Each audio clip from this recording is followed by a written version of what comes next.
Entrevista da semana. A nossa convidada de hoje é Juliana Cardoso, secretária executiva de Desenvolvimento Econômico do Estado de São Paulo. É um prazer tê-la conosco. É uma alegria enorme estar aqui com o senhor, doutor. Muito obrigada pelo convite. Nós que agradecemos. A Secretaria de Desenvolvimento vem fazendo um trabalho de reestruturação, mudança, articulação. Existem alguns pilares que são as políticas que serão... Quais são esses pilares? Doutora, a gente está trabalhando em 4 pilares estratégicos, né? Basicamente, a gente pega a secretaria e muda um pouco o olhar dela para a gente focar no que é mais importante para o governador Tarcísio de Freitas: emprego. A gente tem que gerar emprego, gerar desenvolvimento. Claro. E um outro pilar muito importante que ele traz, uma visão que ele traz, é para a gente voltar nos patamares de indústria que a gente tinha antigamente. A reindustrialização. É o que a gente está chamando de reindustrialização. Então, olhando esses 2 grandes objetivos do Estado, a gente dividiu a secretaria nesses 4 pilares. O primeiro deles é desenvolvimento econômico na veia mesmo, a gente conseguir promover o desenvolvimento, fazer planejamento, olhar para quais são todos os critérios que a gente precisa melhorar para gerar competitividade no Estado.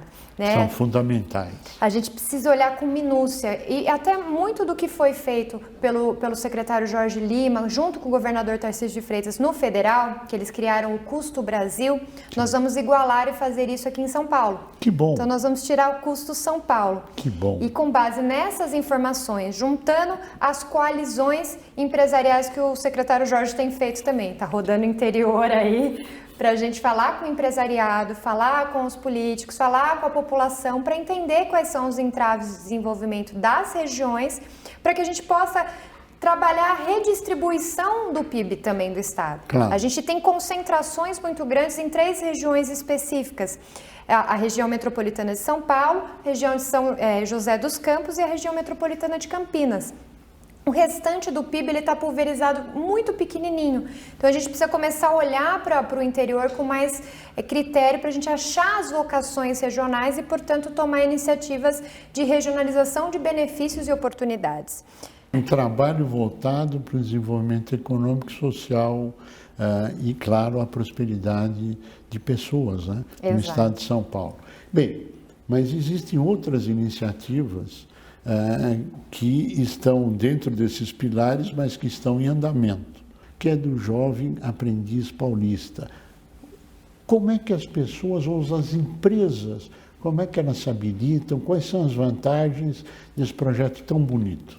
Doutor, essa parte de capacitação profissional, para a gente é um segundo pilar, né? Um deles, como eu falei, é desenvolvimento econômico e competitividade. O segundo deles é a capacitação profissionalizante. A gente tem uma demanda de mercado muito grande por profissionais que precisam de uma qualificação diferenciada para conseguir acessar essas vagas. Sim. E aí a gente tem toda a parte de qualificação da secretaria, em que a gente subdividiu em algumas faixas etárias diferentes. Então, o Jovem Aprendiz Paulista foi o primeiro lançado. Ele abrange jovens de 14 até 18 anos e para ingressar exclusivamente nas micro e pequenas empresas. A gente aproveita a lei da aprendizagem lá de 2000, que dá benefícios para os contratantes. Então, quais são os benefícios? Paga-se o salário mínimo hora, somente 2% de FGTS. Depois do final do contrato, que pode ser de até 2 anos, não paga verbas rescisórias. O jovem é contratado com carteira realmente de trabalho, já começa a ter a sua carteira anotada ali, tem toda uma prospecção futura. Então, com esse cenário da lei da aprendizagem, o Estado, então, direciona essas vagas através de uma plataforma própria do Estado, onde as pessoas vão conseguir acessar as vagas lançadas pelos empresários. E aí os jovens, a gente já tem uma busca muito grande dos jovens para participar do programa, e o Estado entra com a plataforma da intermediação dessa mão de obra, mas também pagando e custeando os cursos de qualificação que precisam caminhar junto com esse processo de aprendizagem.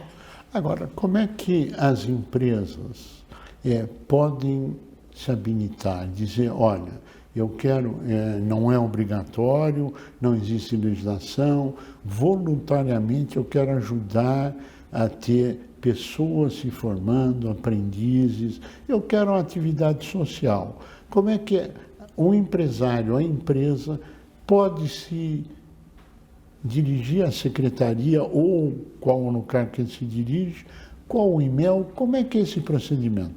Doutor, é muito, muito simples. No site www.jovemaprendiz.sp.gov.br é jovemaprendiz.sp.gov.br. Que é o que está aqui na tela agora. Então entrem, acessem as empresas. Todo o processo começa com as empresas. Então, o empresariado, especialmente esse perfil de micro e pequena, muitas vezes eles falam, mas eu preciso de uma mão de obra adicional. Mas a gente fala muito, né? O doutor estava no lançamento do programa, foi um dia muito emocionante. Com muito prazer e muito orgulho, né? Parabéns pela iniciativa. Muito obrigada. Para o governo como um todo. Sim, e o senhor viu que foi uma coisa muito emocionante. Por quê?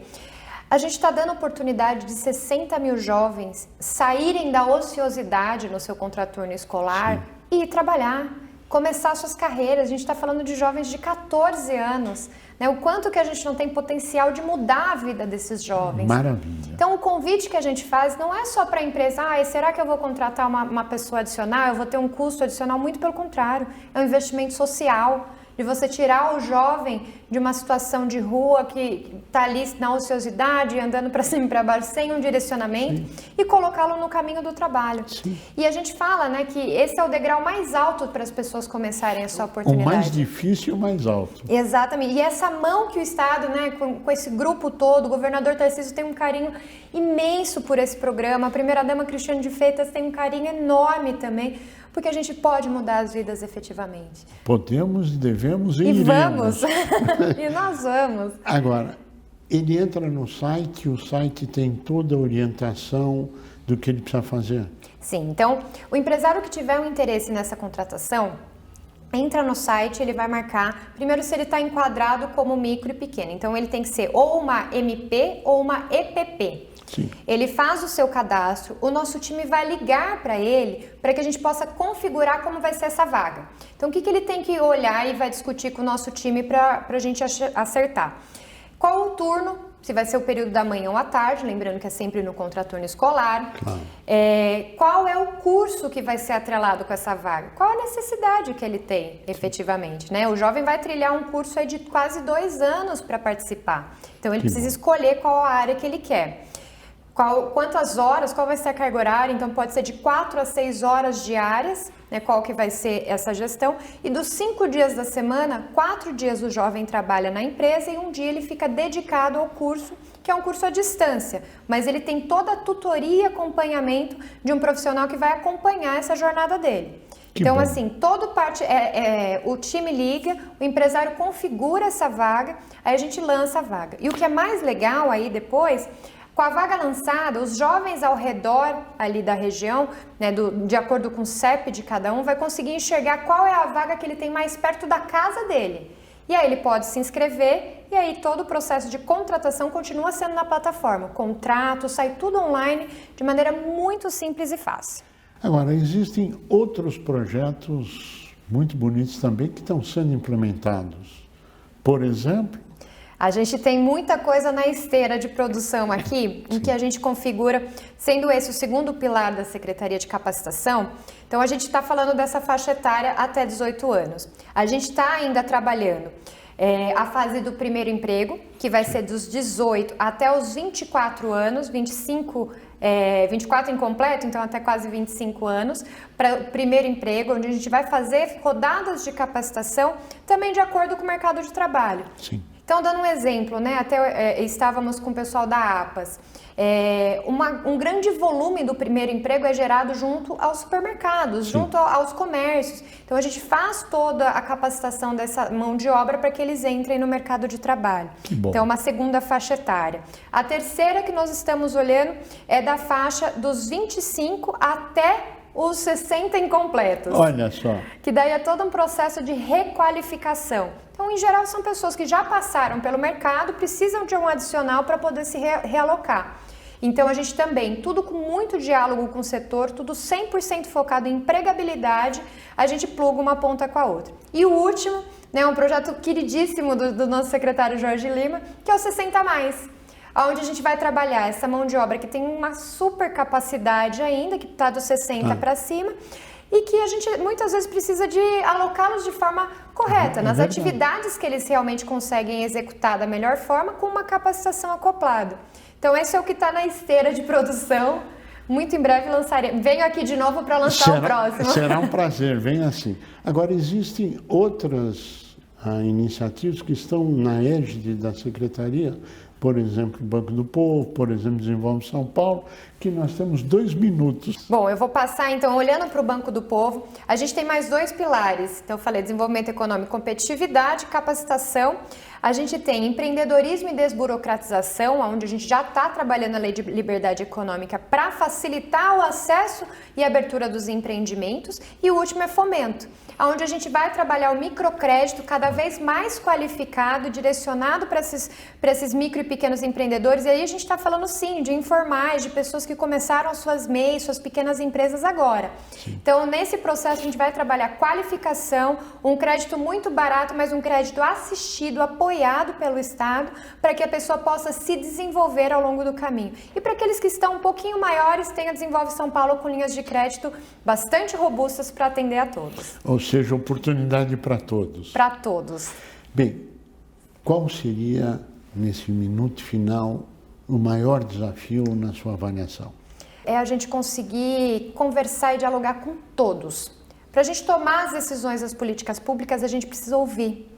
E esse processo de escuta ele é longo, porque a gente tem que passar por todos os setores. Mas o governador trouxe o desafio do governo 3D, né? Esse é o nosso mote. É um governo que trata o desenvolvimento, o diálogo e a dignidade. Então é isso que a gente está vivendo dia e noite para poder entregar para São Paulo. Juliana Cardoso, nós queremos agradecer muito a sua participação, desejar pleno êxito nesse projeto gigantesco do governo de São Paulo, inovador, dando à micro e à pequena empresa condições para que se dê oportunidade a todos, com crédito, com iniciativas. Parabéns, sucesso, também ao secretário, ao governador, ao AFIF, enfim, ao presidente da Câmara, a todos que trabalharam no projeto, que foi um trabalho realmente hercúleo.